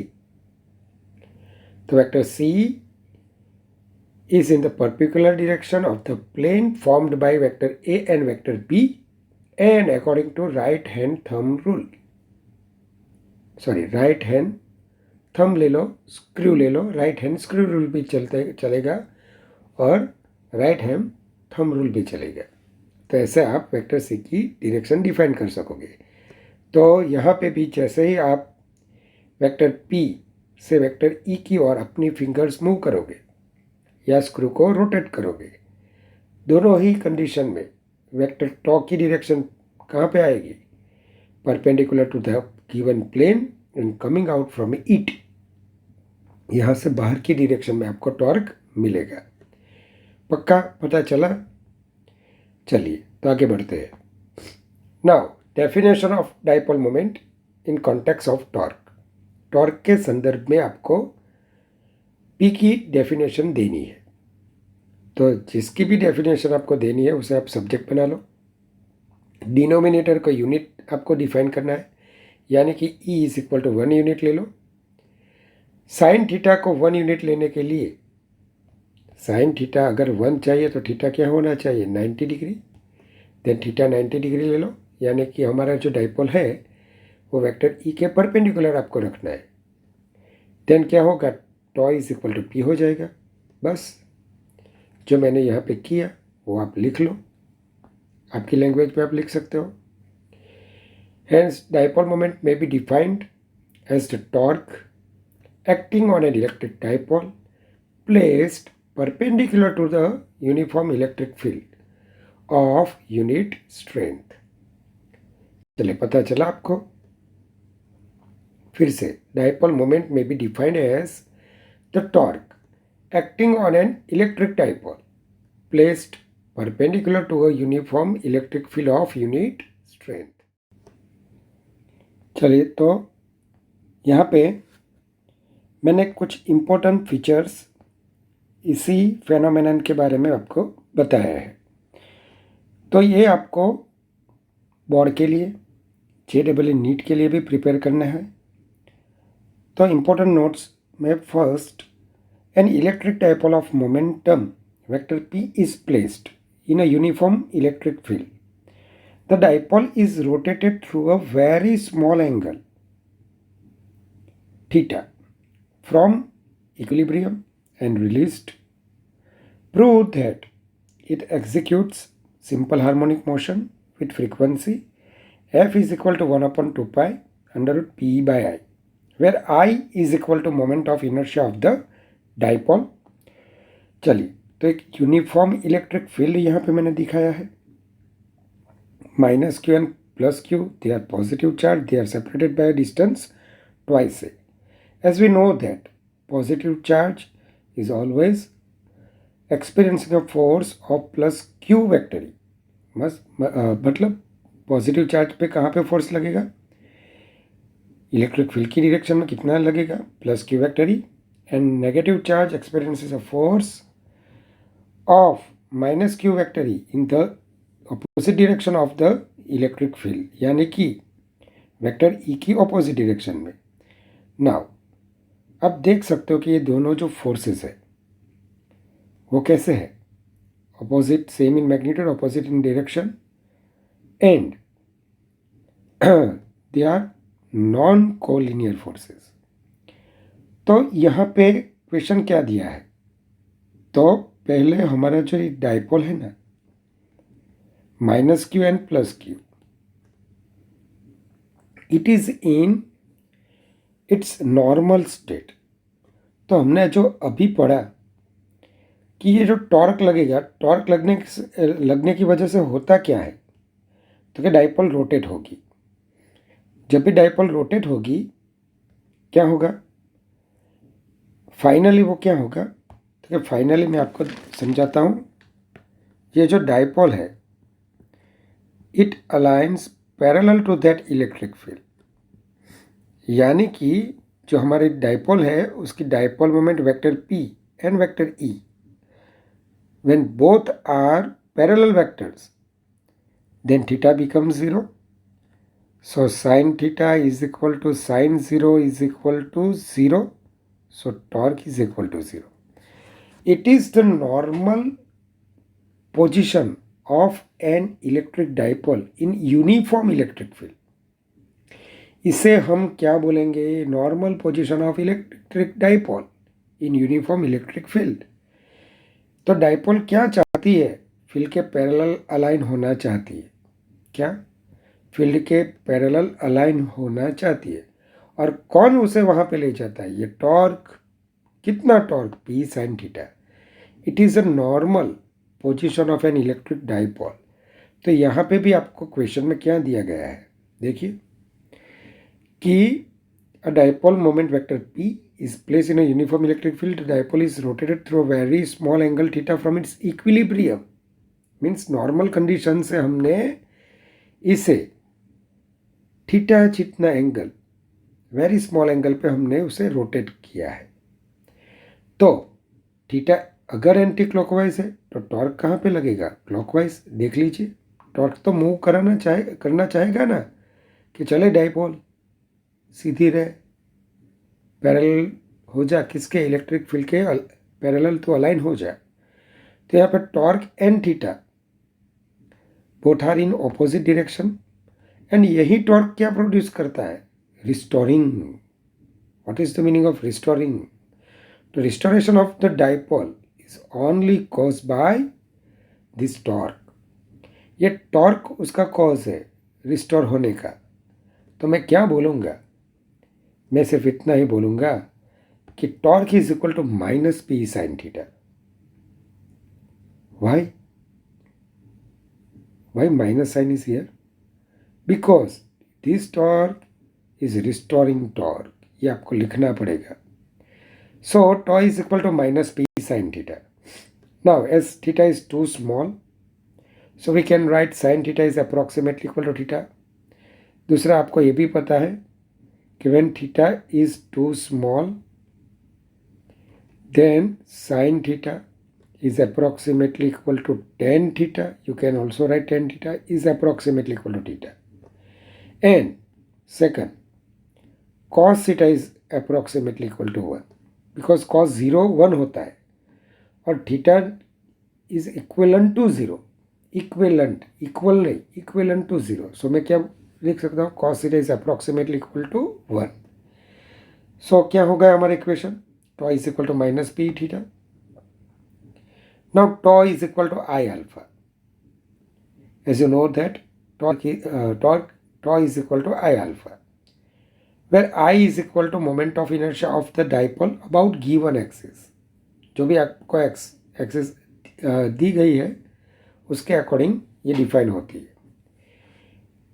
Now alpha, तो D square theta by D T square is second derivative of angular displacement. So d square theta by dt square minus P by I into theta. So this is an equation equivalent to the equation कौन सा वाला equation, तो आपने SHM पढ़ा हुआ है, differential equation of SHM। तो ये एंगुलर डिस्प्लेसमेंट यहाँ पे दिया हुआ है, यानी कि ये एंगुलर SHM का डिफरेंशियल इक्वेशन है। Now what is the differential equation of SHM, तो आपने ऐसा पढ़ा था, D square theta by D T square minus omega square और omega naught square into X. तो एंगुलर SHM में क्या होगा, तो यहाँ पे लीनियर डिस्प्लेसमेंट है तो वहाँ पे एंगुलर डिस्प्लेसमेंट होगा, यानी कि D square theta by D T square is equal to minus omega square theta. तो माय डियर फ्रेंड्स, ये दोनों को आप कंपेयर कर लो। पहले तो ये सोच लो कि भाई हमारे डाइपोल क्या करेगी। It performs angular SHM. कैसे होगा angular SHM?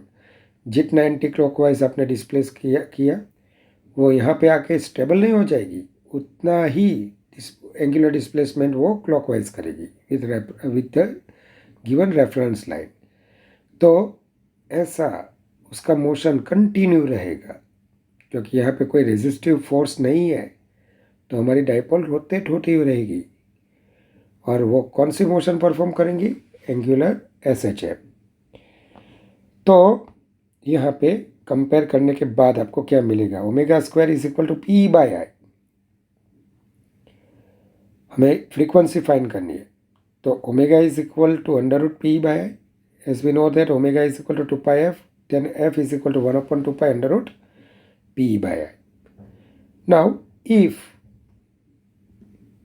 you are asked to find periodic time, then you very well know that 1 by f, t is equal to 1 by f. So 2 pi under root I by p. इसका ही थोड़ा सा modified equation, modified form आपको 5th lesson में देखने को मिलेगा, और उसका यूज़ करते हुए आप क्या फाइंड करोगे? Periodic time of that angular SHM. Now दूसरा, यहाँ पे आपको ये नोट डाउन करना है. स्क्रीन आप पॉज करके आप ये सब आपको लिखना है, क्योंकि बुक में दिया नहीं गया है वो. If the dipole is to be rotated by an angle theta from its normal position, work is required to be done against torque. सही है, मैंने अपनी उसकी नॉर्मल पोजीशन से अगर थीटा डिस्प्लेसमेंट करवाया, एंटी क्लॉकवाइज करवाया, तो क्लॉकवाइज टॉर्क लगता था, क्लॉकवाइज टॉर्क लगेगा.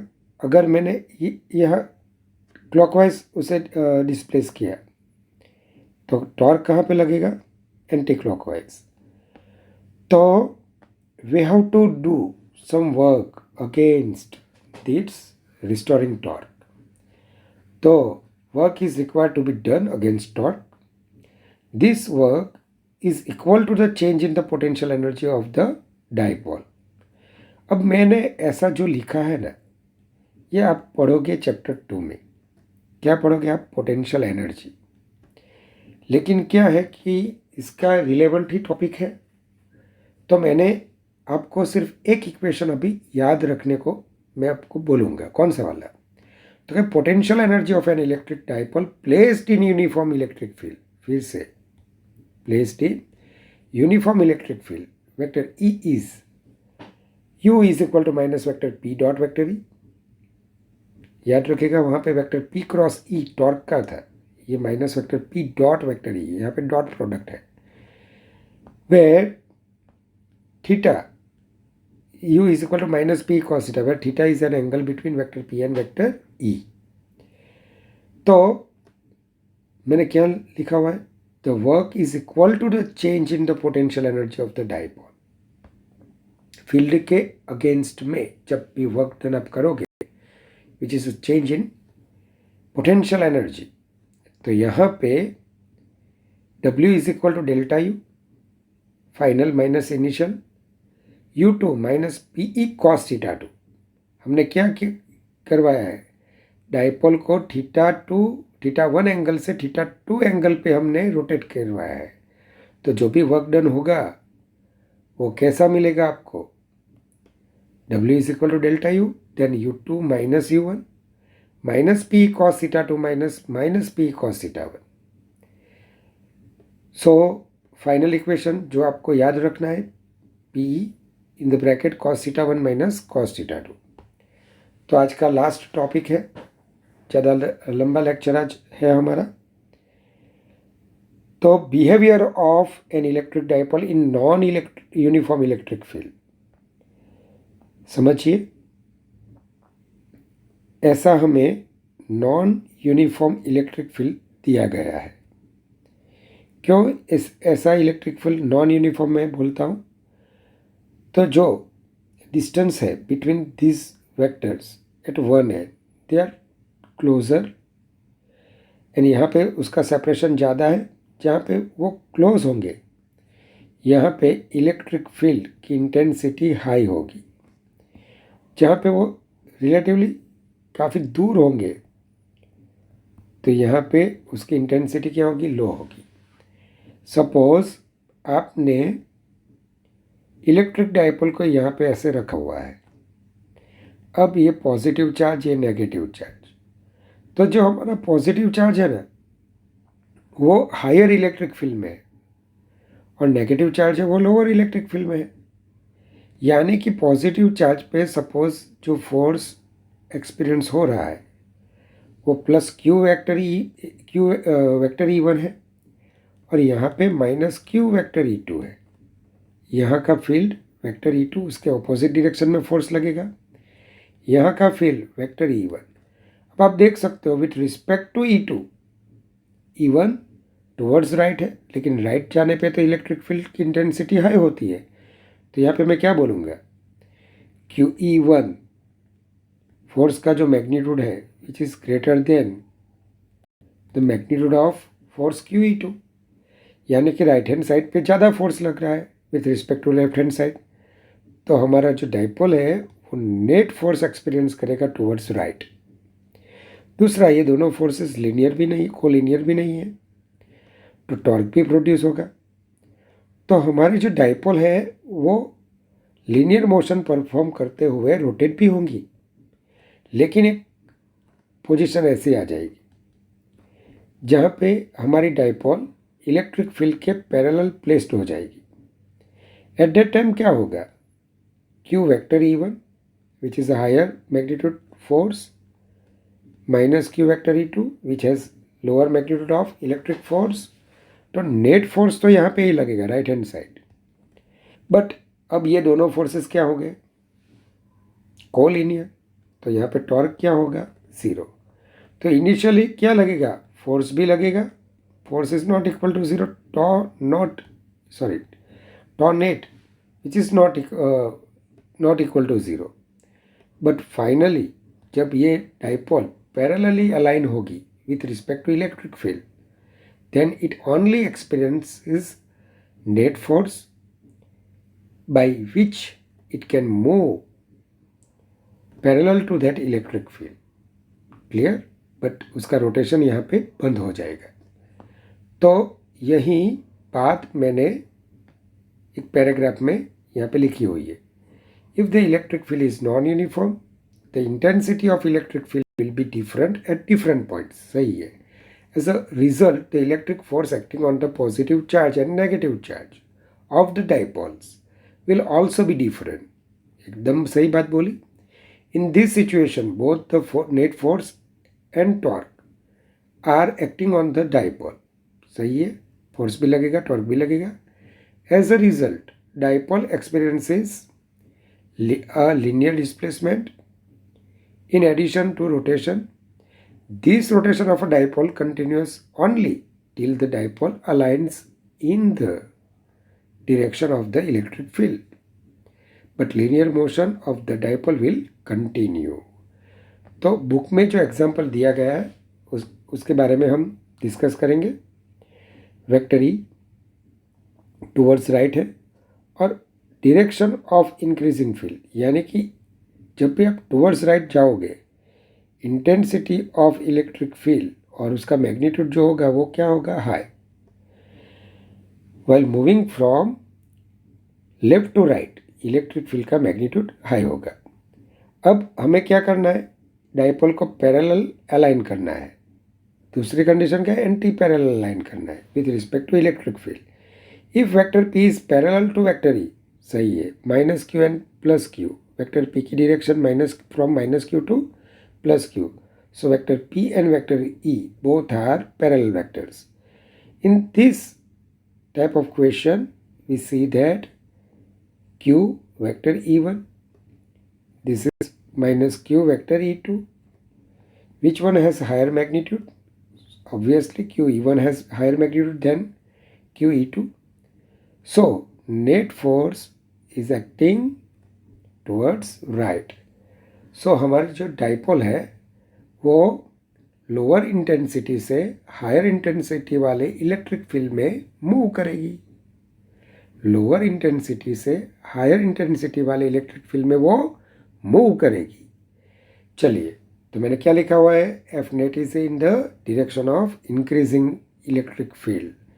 अब सपोज करो कि हमारी डाइपोल एंटी पैरेलली अलाइन हुई है, यानी कि ये माइनस क्यू है प्लस क्यू, यानी कि vector P and vector E both are anti parallel vectors, दोनों की डायरेक्शन ऑपोजिट है। At that time Q vector E1 minus Q vector E2, minus side पे ई के एंटी पैरेलल डायरेक्शन में force लगेगा, यहाँ पे पैरेलल डायरेक्शन में फोर्स लगेगा। चलिए, कौन सा इलेक्ट्रिक फील्ड हाई है, तो यहाँ पे भी towards right, while moving towards right gradually electric field increases by its magnitude only, direction same ही रहेगी, उसकी मैग्नीट्यूड ही बढ़ता जाएगा। अब माइनस क्यू चार्ज, उस पर जो फोर्स टूवर्ड्स लेफ्ट लग रहा है which is higher than the magnitude of that QE1, so we can say that net और resultant force which is acting towards left. तो हमारी ये जो हमारी पोजीशन है, यहाँ से डाइपोल कैसे मूव करेगी, from higher intensity of electric field to lower intensity of electric. तो यही बात मैंने यहाँ पे लिखी हुई है। If vector P is anti parallel to vector E, then torque net is equal to 0। Also magnitude of force on minus q which is greater than magnitude of force on plus q. So F net acts in the direction of decreasing E, यानी कि हमारी dipole किस direction में move करेंगी, from electric field of higher intensity to lower intensity. चलिए, तो एक practical example आपको दिया गया है। A comb run through dry hair attract small pieces of paper. Why? तो 9th या 8 और 9th में ये आपको रीज़न वाला क्वेश्चन आता था।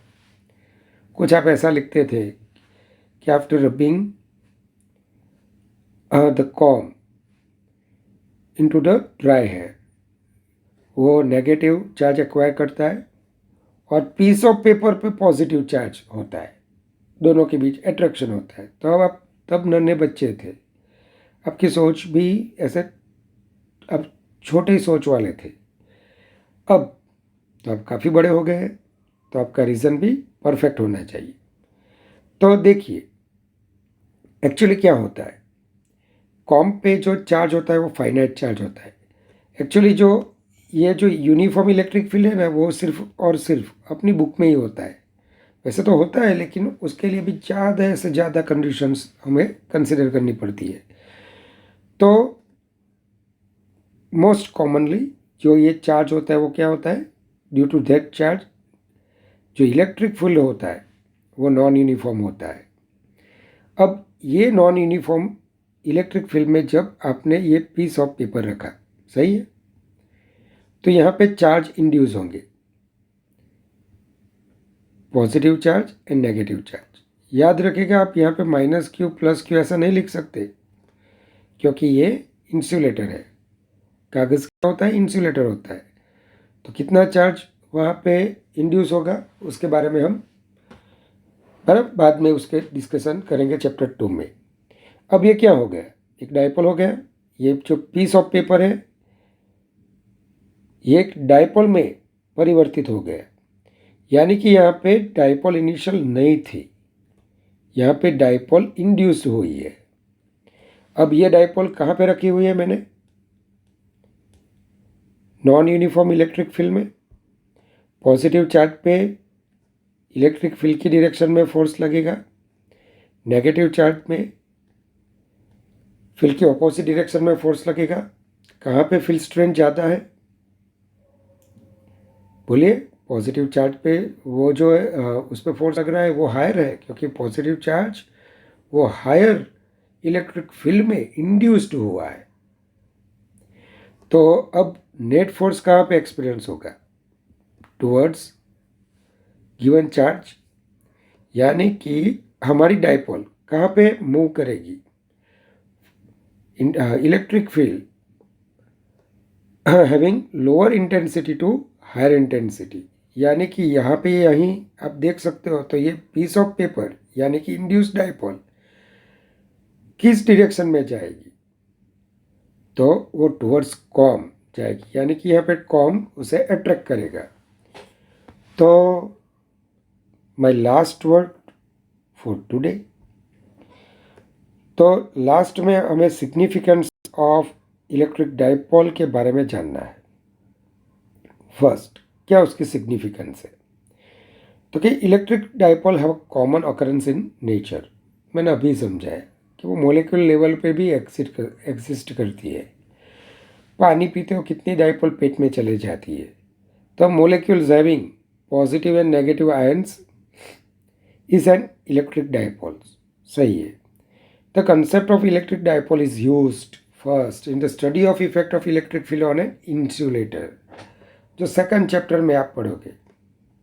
इन the study of radiation of energy from an antenna, जो आप चैप्टर 8 में पढ़ोगे।